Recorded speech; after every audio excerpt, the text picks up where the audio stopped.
Today we're here to discuss creating a recruitment Facebook page, but before we do that, I wanted to address the question of why Facebook. A lot of recruiters use different tools to try and find their candidates to try and promote themselves to prospective employees.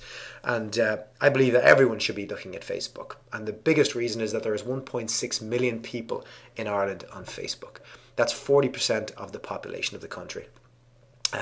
It's an amazing figure. No other website, no other community has that kind of penetration in this country. The fastest growing segment on Facebook in Ireland are the 25 to 34-year-olds, which people may think there was a stat given out last year that 55 to 65-year-old females were the fastest growing group on Facebook globally, and I think they probably were for about 2 weeks.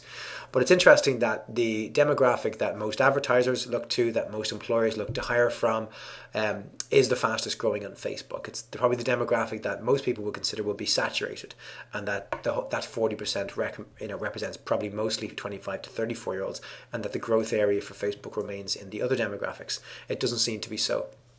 When you compare it to the other two most popular social media sites for recruitment, LinkedIn, it has 400,000 profiles in Ireland, so 10% of the population. A great number, different data, but a great number. Twitter, it's hard to understand fully how many Twitter profiles there are for Irish people, but I did a search last week and I estimate there's probably around 200,000 profiles, and that's way up on about 40,000 this time last year, so growing fast. But if you go back to the first figure, 1.6 million people, if you want to try and recruit in this country, you cannot ignore a website, a social media source such as Facebook with such a large penetration of the population. That 40% is of the population, that's 60% of the internet population in the country. So here's what we're going to cover today. There are lots of things you can cover with Facebook pages. I could probably fill webinars for 2 days full of things on Facebook pages. But this webinar is aimed at individuals who have not yet created a Facebook page, who are perhaps looking to maybe modify some of the basic functionality of their Facebook page, or to see if they can improve what they have at the moment, or those just interested in social media in general. And what we're going to cover is how to create a business page. We're going to cover logo and thumbnail best practice, which you'll understand in a minute when I show you. We're going to create a custom landing tab, and I'm going to show you a couple of options to do that.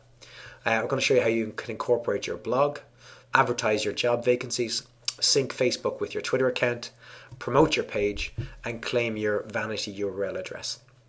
And we're going to cover those quite quickly because, as I said, we've only got 30 minutes in total to go through this. So I'm going to jump back out of this presentation and into Facebook. And this is an account I have set up to show you what's going on, to try and set up some pages. And this is my facebook.com homepage. So if you create a Facebook account or go to your homepage, click on Facebook, this is what you should get. So first place we got to go to set up a page is facebook.com/pages. Fairly simple. That brings us to the Facebook pages interface, whereby we can look at other pages or we can create our own. So we can look at the pages that you administer, or you can go create a page from scratch by clicking create page up here in the right hand corner. So when you click this, you're prompted to categorize your page as to what it is, and the different categories, I guess they'll suit your product or your organization depending on what you're looking for. Some of these categories will list really good subcategorizations that will suit your product or business, and some won't. The most obvious one to go for is probably either a company, organization, or institution, or a local business or place. A local business or place will require you to enter an address, because it's within Facebook it tries to tie that to a Facebook place, which is similar to Foursquare, where people can check in. Company, organization, or institution is probably the widest category you can choose, and there are lots of different subcategories there, including the most basic of which is company. And this categorization will appear on your Facebook page homepage. So you can look through these different options to choose what is most suited for yourself. If you have a brand or product, again, you have lots of different categories you can pick for that brand, if it's a brand of part of your business that you're looking to promote. And again, these lower three will probably not have much interest to recruiters, unless of course you're an entertainment business and you want to basically advertise your magazine perhaps, or you're a movie theatre looking to hire staff, so on and so forth. But I think for most people, company, organization, institution is going to be the one we go for. We're probably going to just pick company, and then we agree to call our page something. So this is the page name that will be displayed when we post around Facebook that people will search for. So it has to be SEO friendly. So what it might be is let's say we're going to look at careers at my company, whatever it might be. You agree to the Facebook terms and conditions and get started.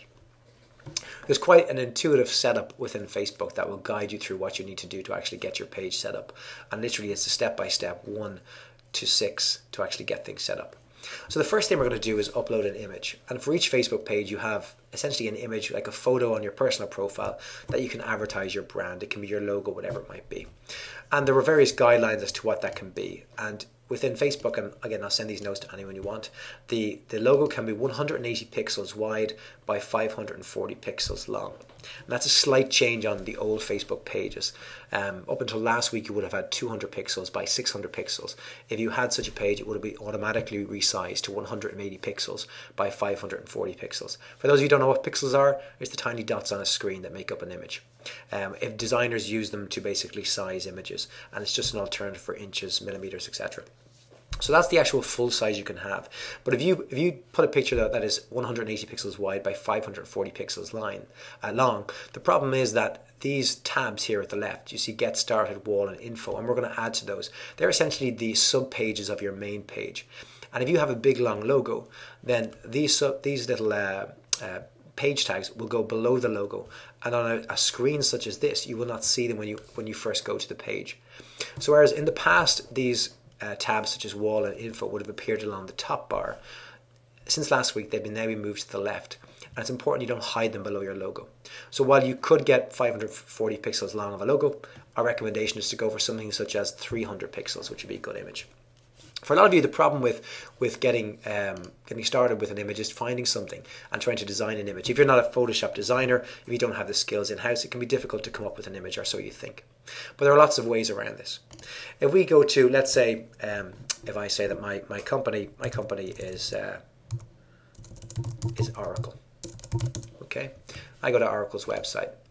There's several ways I can get this logo. So if you have your own company website, you can quite simply often click on the logo and save image as, and this will basically allow you to save a copy of that logo.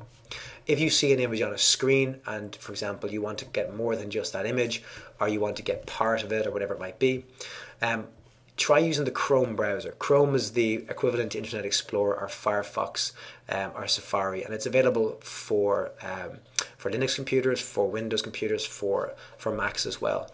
And there's a really clever little plugin there called Awesome Screenshot. And if you just Google Awesome Screenshot plugin for Chrome, you'll find the website on the Chrome store. You'll find, where are we there, sorry.